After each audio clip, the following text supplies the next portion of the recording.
আসলে ওর বাবার মৃত্যুর পর আমাদের সংসারে সচ্ছলতা নেই, টানাটানি সংসার। সব বাবা মাই তো চায় সুপাত্রে কন্যা দান করতে।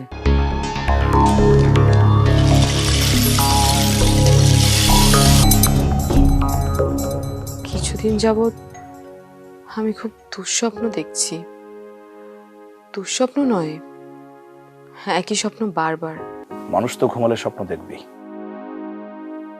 তাছাড়া নতুন জায়গায় আসলে অনেকেই দুঃস্বপ্ন দেখে। চুপ করে আছিস কেন মা? কথা বল। কি কথা বলবো মা? সংসারের কথা বলবি, সম্পর্কের কথা বলবি।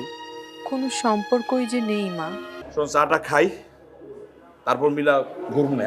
হ্যাঁ ঠিক আছে, ঘোরা যাবে। বাবা মজার চা খাইলেই বুঝবে। Hello hello. একজন জীবিত মানুষের যে কোনো সময় ফিরে আসা সম্ভব, আর কাছ থেকে সবকিছু জানতে পারা সম্ভব, কিন্তু একজন মৃত মানুষের কাছ থেকে কোনো কিছু জানতে পারা অসম্ভব। এ হাত দিয়ে আমি নিজ হাতে কলার টিপে তাকে হত্যা করেছি। তাকে আমি হত্যা করেছি। আর আজ এই হাত দিয়ে আমি